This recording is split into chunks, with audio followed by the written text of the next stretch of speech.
giving back.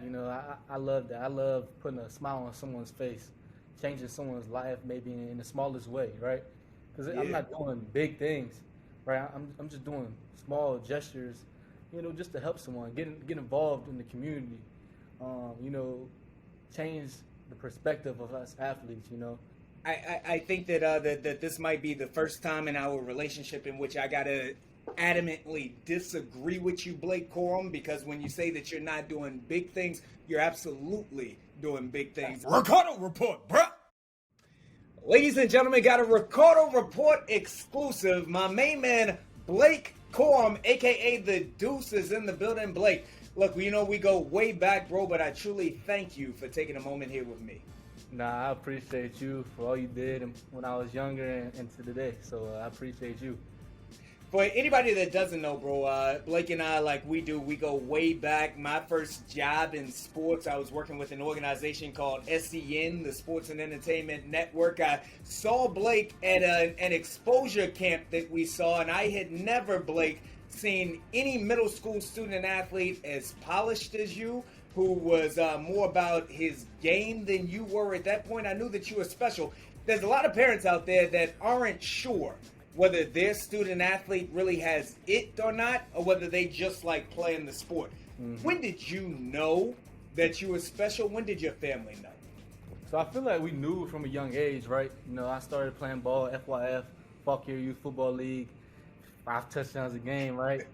We was like, all right, he might be special, you know what I'm saying? Or he just, he might just be good in this league. We Sure. went to the next league, killed it there. And really, like, when I started working out by myself, like, it didn't have nothing to do with whatever I was playing, like football, basketball, wrestling. It didn't have nothing to do with sports. It had to do with me in my extra time working out by myself. You know what I'm saying? Go down to the yard doing, ladder drills, creating ladders if I didn't have a ladder, doing cone drills, working on my craft that way. That's when I feel like I knew what I wanted, and that's why I feel like my parents saw, like, this kid might be special. I think he has his head in the right spot, and as long as he keeps working, he might be able to make it. I think that right there is what it is that I always saw in you as well. And again, your talent was on display, right? But I think that where a lot of student athletes get it twisted, and adults as well, is that we think that talent is enough. You seem to understand from a very early age that your work ethic had to match, if not exceed, the God-given talent that you had. Where did that come from? That came from my parents. That came from being raised in a hardworking family. And them being raised in a hardworking family, it kind of just falls down the tree. And so, shout out to my mom, shout out to my dad. They told me, whatever you want in life, work hard and you get it. And as a lot of people have heard, hard work is undefeated, and that's true. You know what I'm saying? If you can be talented, but it's going to catch up to you one day. You know what I'm saying? I feel like a lot of athletes realize that once they get to, maybe high school and definitely the college level, like, everyone's good.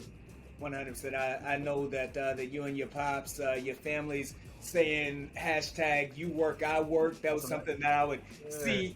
Yeah, there it is. I would see that like on Facebook. And before I had a son, I was like, bro, when I have a child, I want to have that same sort of relationship and affect on my young man, and I'm fortunate to have that. Now, look, you talk about your family, right? And I think that, again, that this is one of the best things about you. I don't know because I'm not there, but it seems as though that relationship with them, no matter how big you've gotten, no matter how many accolades, how many acclaims that you've received, Blake Corum has never been too cool for his people. You know what I'm saying? What is that relationship at home? How has that positively affected you? That they mean everything to me, right? So it doesn't matter how big you get. None of that matters, right? That's what you wanted, right? That's what I wanted. I wanted to be a good football player. I wanted to make it this far. And so when all that comes, you gotta remain the same person. That just don't let it change you, So coming up in a strong household, we love each other. We love doing everything together. That means the world to me. Them showing up to every game, seeing them in the stands when I score, or like even if I make a bad play, I know they have my back. I know they're in the stands still cheering me on. So they mean the world to me. And to go off of that, I mean, I'm still the same with my community. You know, like, I'll never switch up. You know, I'm always gonna be the same person. I'm always gonna come back to my, you know, where I'm from. You know, chill with those people, and really just motivate. I feel like, you know, when you get to a certain level, you can motivate. And so that's what I like to do. You know, I want youngins to look up to me, ask me questions. What can I do? Well, look, bro. I mean, you're here doing this interview with me right now, so you're true to your word, always giving back to the community. So check this out, bro. Again, you speak about starting out in Fauquier. Then I saw you go to the Maryland Heat and put on for the Maryland Heat and like do more to the GYFL than anybody else was doing out there. But as great as you've always been at Pilates, 20 offers, freshman year, yada, yada, yada, St. Francis running for thousands and thousands of yards, leading them to levels that they had never been to. As great as you've always been, there was always like this sense of doubt though, right?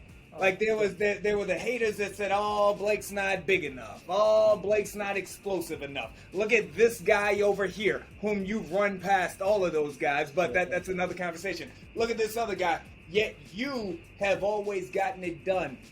Did that motivate you as well? If so, how? Yeah, that was fuel to the fire.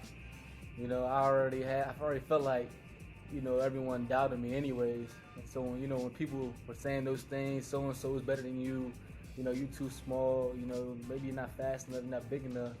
That made me want to work even harder. You know, I was already grinding, you know, for hours a day.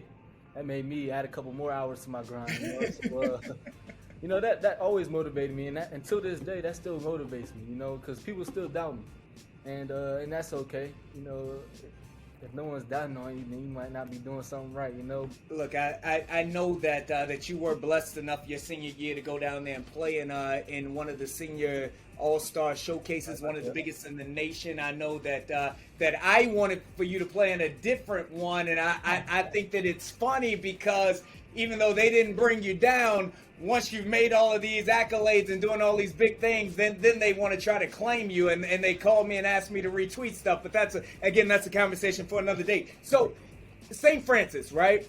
Right. You're a graduate of that program. You attended St. Francis. There are so many negative thoughts out there about St. Francis, and so many people that don't truly understand that program. I don't think that we here in the DMV give that program enough credit. But there's a lot of people that disagree with me. Mm-hmm. From someone who was there, what's it like at St. Francis? You know, it's a group of a bunch of guys that love the game of football, love each other, love their community, and really just want to, you know, better themselves. You know, they want to make it out. You know what I'm saying? They want to go off to college, make their family proud. They want to be the first to go to college, and that's what people don't understand. People, you know, say, you know, St. Francis kids, you know, we get them from out of state. All right, cool. Yeah, we might have a couple out of state kids, but you know, I bet you there's other private school teams in the DMV area that do the same. They might say St. Francis doesn't go to school. Sure. Like, come on, man. Really?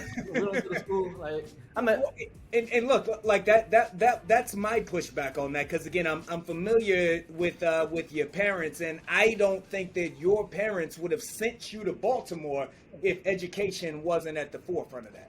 That's what I'm saying. Like, they, you know, a lot of people say, you know, those kids don't go to school. I'm at a top tier University of Michigan doing 3.5 plus GPA. You know, amazing. All Big Ten academic, going to be All American next year academic. But I mean, St. Francis is a great place. You know, I'm so happy that you know, I had the chance to go there. They finished top 5 this year. You know. Top 5, again, one of the absolute top programs in the country. DMV, we gotta stop hating on and begin to appreciate St. Francis. I'm interviewing Masai soon. We'll talk more about that. I want to speak to you about where you are right now. As you talked about University of Michigan, one of the things that people don't know is that it is this top tier academic school, as well as what it is that you all do out there on the football field. Before this year, though, right? We'll talk about the dream season this was in a minute, but before this year, there were some questions, right? Like you all were under a microscope. There were even at least the pundits on TV were saying that potentially, you know, your head coach might have been on the hot seat, yada, yada, yada. And then you all come out here and again have this remarkable year. You know, it was all about proving everyone wrong. You know, we weren't ranked before the season. You know, but we knew we had what it took. You know, we knew we were changing the culture inside this building, but we knew we had to just stay inside this building because everyone on the outside didn't believe. But we knew as long as we stayed together, we would make it far. And we just took it, you know, one workout at a time, one practice at a time, then one game at a time. And you know, when you do those things and you come together as a team, it really starts in the locker room. So, you know, we had a strong foundation in the locker room with each other, and that led to the field. That led to, you know, us trusting the coaches believing in us, and that led to us, you know, winning some games. It didn't turn out like we wanted, but, you know, I strongly believe we will be right back there next year. You know, I believe in my guys. I believe in the work we put in. I believe in the coaches. So, you know, it was a good season, but I feel like, you know, this year is going to be our best year. It's a hell of a year, and I don't, you know what I'm saying, a lot of the cats out there that don't actually understand football or the game might try to take away from that, but anytime you finish the year in the top 4, that's a hell of a season, especially since you didn't start there. I can't imagine how many times you've been asked this next question, but plain talk, what's Coach Harbaugh like? You know, he's a player's coach. You know, he's someone that just loves the game of football, right? You know, it doesn't matter what it is. You know, he loves the game. Whatever, it could be a game on TV. It could be a youth game. It doesn't matter what type of game it is. You know, he likes to compete, and he loves coaching. He loves coaching us guys, and he'll do anything for us. You know, I love playing for Coach Harbaugh. I think he's a phenomenal coach. That's what's up. Again, a landmark season in which you all accomplished so many things, really laying the foundation for the University of Michigan to go to the next level. For you personally, out of everything that you all did this year, what was the sweeter moment? When the clock hit 4 zeros against Ohio State, or the moment that you knew that you all were going to be playing in the college football playoff? I mean, you know, beating Ohio State was, you know, it was cool. You know, the fan base loved it, right? But I mean, it gotta be, you know, the college football playoff. You know, it gotta be, you know, Ohio State we didn't win the championship beating Ohio State. We won the championship beating Iowa. You know what I'm saying? Yeah. So winning that championship was really cool. That was a sweet moment right there. You know, the confetti falling, getting our hats. Yeah. You know, we're gonna have some rings coming in, but Ohio State was cool. Beating Iowa was good, and then, you know, going to the college football playoff, that was amazing.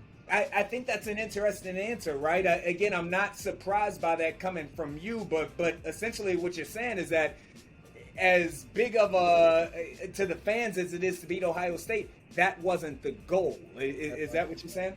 Yeah, you know, our goal was to win the championship, and we knew in order to get to the championship, we had to go through Ohio State. But I wouldn't say like that was our main purpose, you know. Yeah. We knew we had what it took to beat Ohio State. Is what I'm really trying to say. Like, we went into that game like, you know, we're gonna win. Then we're gonna go win the championship. Like, that was our goal. The championship was our goal. We just had to go through Ohio State to get there. And so, you know, the fans loved it. I mean, don't get it twisted. We loved it too. You know, 'cause it was a minute since we did it. I know that as you spoke about a moment ago, like, there are so many student athletes down here that still look to you and look to everything that you're doing, and they're amazed by that, both on the field and off the field. During that Ohio State week, my homeboy Shamari Stone Jr., I know that he and a few of the, and he's a preferred walk-on, he and a few of the other St. John's young men had an opportunity to come up and check you all out. For other DMV student athletes, why is the University of Michigan, why is that a great option? Why should they consider Ann Arbor? You know, it's a great school, surrounded by some great people. You'll meet some lifelong friends, and really you'll be good for life. You know, the alumni that I've met since I've been here, you know, the connections that I have since I've been at the University of Michigan the last couple of years, it's going to set me up, you know, with or without football. You know, once I get done, you know, I'm gonna reach my dreams. I'm gonna go to the league, but you know, once I get there, I'm gonna have so many different paths I can go. It's ridiculous, you know. So I think that's why, you know, what makes this university so good, you know, because we're so good at many things. Right? Yeah. You know, we have a top tier degree. You know, we're good in athletics. You know, whether it be, you know, women's sports are going crazy right now. you know, women's basketball, gymnastics, all that good stuff. You know, guys sports, you know, we're really good, and it's a group of good people, and you know, you want to be surrounded by good people. So you know, University of Michigan, that's the spot to be. Well, look, bro, again, you look at what you all are doing on the football court, just to back up what you're saying, Hunter Dickinson and being DMV bred on the basketball courts, Zaya Holman, all-world track star out there. She's from the DMV as well. So the DMV is there, and you all are, I believe, number 4 academically in the nation. So you can get just about everything. And Michigan's not even sending me a check, and I don't mind saying that at all. Speaking of checks, though, one of the other things, obviously, that you have been able to tap into is that this whole name, image, and likeness thing. It drives me nuts, bro, to see that there are still people out there that think that this is a bad thing for student athletes to be able to take advantage of their own name, image, and likeness out here. You, though, have also, beyond taking care of yourself, have also helped out other people within the community as well. For anybody out there that's watching, why is NIL a good thing? I mean, because you can do so many things with it, right? I mean, I feel like us athletes, we're on a platform where, like, we can help others. And that's what we want to do. You know, we don't want to take all the money and, you know, go buy all the designer and stuff like that. That's not what I'm into, and that's what my brothers are into, you know? It's cool to splurge on yourself a little bit, but, you know, if you have the chance to help others, why not? And that's what my parents told me to do, and that's what I love to do. And so, I mean, it's a blessing being able to use my name, image, and likeness, and, you know, companies wanting to do things with me and whatnot. But, you know, giving back, you know, I love that. I love putting a smile on someone's face, changing someone's life maybe in the smallest way, right? Because I'm not doing big things, right? I'm just doing small gestures, you know, just to help someone, get involved in the community, you know, change the perspective of us athletes, you know. I think that that this might be the first time in our relationship in which I gotta adamantly disagree with you, Blake Corum, because when you say that you're not doing big things, you're absolutely doing big things. There are individuals who have come up with, you know what I'm saying, who are born with silver spoons in their mouth, who haven't given back to the community the way that you have already. So that just shows the young man that you are and the way that you were raised. The transfer portal, right? Yeah. So now the portal, it's another huge thing in collegiate athletics. Again, you can look at this in a couple of different ways. You can look at it and say that this is another opportunity for student athletes to be empowered, to be able to make the choices that they feel as though is right for them, as coaches can do the same whenever they want to. And then there's the other side of the coin that says that this is student athletes not staying loyal to programs and potentially, more importantly, not staying loyal to their brothers that they go to battle for. What's your take on the portal? You know, I'm kind of in the middle, right? What I will say is grass isn't always green on the other side. But there's nothing wrong with the transfer portal, because just like there's a coach's transfer portal too. Yeah, man. So I feel like at the end of the day, you have to do what's best for you. You know, as long as you do what's best for you and you feel like there's a better opportunity somewhere else, go take that opportunity. You know, go chase your dream. Really weigh those options. You know what I'm saying? Which is the case with anything that you do in life. You got to weigh those options and make the decision, like you said, that's best for you. This is my last question. There's a 12-year-old out there right now. There's a 13-year-old. There's a 14-year-old who's watching this. Their parents are watching this right now, and they're saying to themselves, which I think is pretty dope, one day I want to grow up and be like Blake Corum. I want to do it in middle school. I want to do it in high school. I want to do it at the collegiate and potentially the professional level. What advice do you have for that young man? What advice do you have for that young lady who wants to get to where you are now? You know, I really just want to say, believe in yourself. And don't let anyone tell you anything different. You know, keep working hard, and your dreams will come to reality. Set small goals and set big goals. Once you reach those small goals, create more, and you'll eventually get to that big goal. Take school seriously, and smile. Smile. Be happy. Don't let anyone ruin your peace, and be a good person. That's what's up. That's what's up. Definitely be a good person, work hard, and give back to the community. That's right. My main man, Blake Corum, thank you so very much, bro, again for stopping through with me. And tell your family I said what up, and I wish you all well. Hey, you do the same, and I appreciate you. Ricardo Report, bruh.